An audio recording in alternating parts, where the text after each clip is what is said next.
With 4 days left till Armenians head to the polls on June 20th, I'll be speaking to CivilNet host and analyst Eric Hacopian to break down some of the more recent developments. Eric, thank you very much for your time. It's a pleasure. You've been someone who has observed campaigns, participated in campaigns primarily in the United States.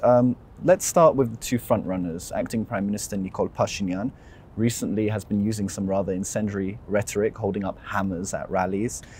Former Presidents Serge Sargsyan and Robert Kocharyan too. Serge Sargsyan using cuss words, Robert Kocharyan saying that he will close Soros-funded organizations in Armenia. So I'm wondering, what do you make of the frontrunners? What do you make of this incendiary rhetoric? Well, we can all hope that their rhetoric is simply campaign rhetoric, and it's not that they're not serious with it, that they're trying to appeal to their particular bases that would fall for that kind of language. Let's just take them one by one. In the case of the Prime Minister, and he's talking about purges. Is that something we really need in this country at this point, given our political environment or the situation that we're in? It's the last thing we need. Yes, reform the bureaucracy, yes. Get rid of people who are blocking reform, yes. But purges, we certainly do not need that. So I'm hoping that is simply campaign rhetoric. When it comes to what Mr. Kocharyan is saying, I'm hoping that's just campaign rhetoric, because if he's actually serious about it, his vision of Armenia is to become, Belarus with apricots, and there's not much of a market for that. So I'm hoping that this is simply campaign rhetoric and people are not serious about it. And because if they're actually serious about it, it'll have quite disastrous consequences. A lot of people are also worried about what will happen after the election. Some are saying that there are certain forces already trying to delegitimize the electoral process. So is chaos around the corner? I don't know if chaos is around the corner. It really depends on the margins, but I think there are concerted efforts to plan for that as far as by different political forces, specifically by the opposition, because the one thing that alarmed me is this constant drumbeat of this fake polling that's coming out, that's showing results that really don't match legitimate polling. And that usually is a setup for you to lose the election and to come and say, well, these numbers don't match the polling, so there must be something wrong with it. So I think we need to be very cognitive of that, and we should not allow that by anyone, frankly, regardless of who wins. So I think this really depends on the margins. Mm-hmm. If the margins between first and seconds are substantial, there's going to be very little support for anything like that. Mm-hmm. If the margins are very close, I think you're going to have the political situation will work itself. The campaign will essentially continue past election day. So that's where we're at with that.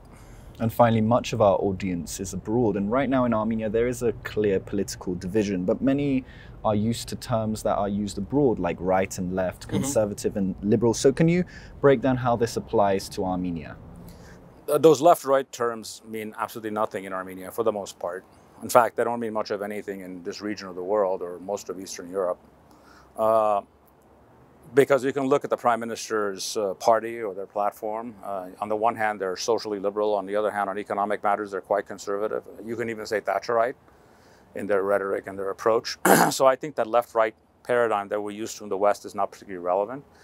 I think left-right in the context of Armenia is really about authoritarianism against anti-authoritarianism. As to what extent do you put a priority on the rule of law and anti-corruption, or to what extent do you think that's not the most important thing? Now, none of these things are absolute. For example, there's going to be people who are voting for Mr. Kocharyan who are not authoritarian, while there are people who will be voting for Mr. Pashinyan or other progressive parties that are not particularly democratic in their thinking.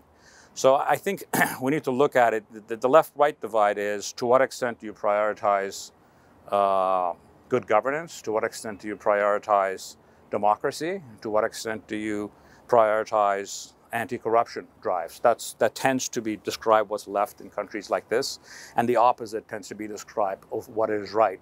But we shouldn't get into generalizations, because I think there's too many gray areas. But generally, these divides are between authoritarian and anti-authoritarian, as far as the anti-authoritarian being the left and the more open to authoritarianism being on the right. And recently, the former mayor of Armavir was arrested and charged by the National Security Service for vote buying. The Union of Informed Citizens has also raised the alarm about vote buying. But in terms of electoral fraud, do you think there will be enough of these sorts of irregularities to really affect the result? I doubt it. Most of stuff like this happens in the regions where small amounts of money go a lot longer, they mean more. We are processing our way out of an entirely corrupt election system into a less and less corrupt election systems. But that's a process. It's not going to happen overnight. We went from systems that were very bad to an election that we had in 2018 that was universally clean, or that's how people perceived it. So I expect some of this because old habits die hard. And I mean, stuff like this, was happening in the United States 30, 40 years ago in many places. So this is not, this democracy building is a process. I'm not surprised by it. I would be surprised if it actually affects the results in this election cycle. Then again, but if the numbers are really close, it could, but I would doubt that. And you have seen many electoral campaigns in the United States. You've participated in many. Observing this one, if you could describe it very shortly, what did you think of this campaign? Lots of shrewdness, very little wisdom. Well, Eric, thank you as always. Thank you. And continue following CivilNet for the latest developments regarding the 2021 Armenian snap parliamentary elections.